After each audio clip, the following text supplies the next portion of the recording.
अब हम voltage regulation के डिफरेंट मेथड के बारे में डिस्कस करेंगे। तो हेलो एवरीवन, हम स्टार्ट करते हैं सिंक्रोनस इम्पीडेंस मेथड से। ये वोल्टेज रेगुलेशन का सिंक्रोनस इम्पीडेंस मेथड है। वोल्टेज रेगुलेशन का फॉर्मूला हमें पता है, voltage regulation V R equal to E F minus V T upon V T into 100। किसी भी अल्टरनेटर में हमें पता है कि वोल्टेज रेगुलेशन 0 है, तो इसका मतलब है कि जो जनरेटेड ईएमएफ और टर्मिनल वोल्टेज दोनों बराबर हैं। इस सर्किट से हम समझ सकते हैं ईएफ और वीटी दोनों अगर इक्वल हो जाते हैं तो उसका वोल्टेज रेगुलेशन 0 हो जाता है, यानी कि बिल्कुल ही लॉस नहीं है। आइडियली वोल्टेज रेगुलेशन 0 तो पॉसिबल नहीं है, इसलिए या तो वोल्टेज रेगुलेशन लैगिंग होगा या लीडिंग होगा। अगर ईएफ अगर ज़्यादा है तो लैगिंग और ईएफ अगर कम है तो लीडिंग प्रकार का वोल्टेज रेगुलेशन होगा। तो इसको हम सिंक्रोनस इम्पीडेंस मेथड में अलग से डिटेल से देखें तो इसमें जो प्राप्त होने वाला वोल्टेज रेगुलेशन है वो एक्चुअल से ज़्यादा मिलेगा, इसलिए पेजिक मिस्टिक मेथड इसे कहते हैं। ये रोटर का इंडिकेशन है, ये स्टेटर का है। ये आर ए पर फेज रेजिस्टेंस, एक्सेस पर फेज रिएक्टेंस है। ईजी या ईएफ ये जनरेटेड या इंड्यूस ईएमएफ है पर फेज। तो इसी प्रकार ये तीनों फेज का अलग अलग दिखाया गया है। इसको कंबाइन रूप से अगर बनाए तो इस प्रकार का ये सर्किट बनता है।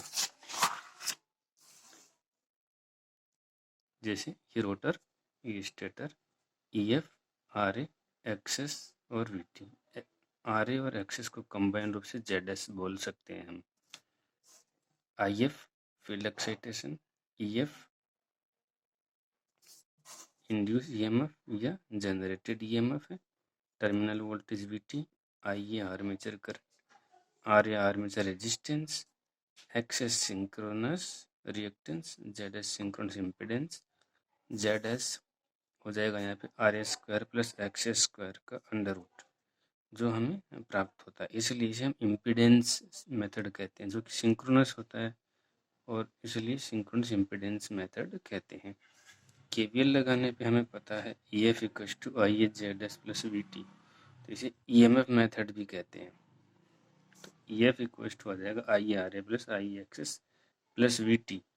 तो इसको जो ग्राफ है उससे हम समझेंगे ई एफ और आई एफ के बीच जो कर्व आता है ओ सी सी और एस सी सी का।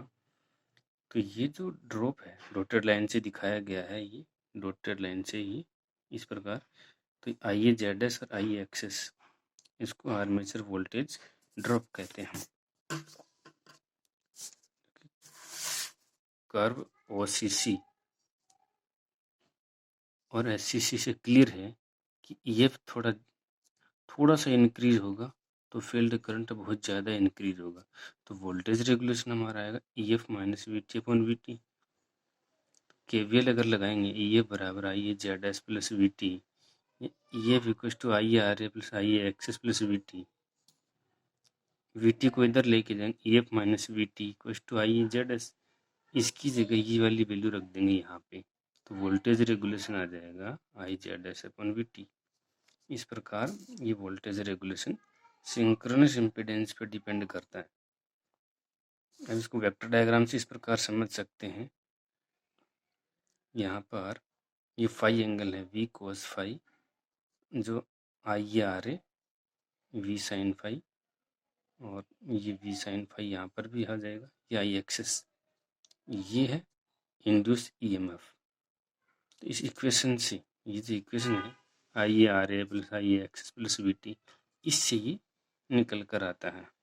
तो फाइनली पाइथागोरस प्रमेय जब हम लगाएंगे तो ये आ जाएगा O C square plus O E square plus E C square. अब इसकी वैल्यू रखूँ V cos five plus I R A का whole square plus V sine five plus minus I XS का स्क्वायर, तो ये आ जाएगा ई एफ।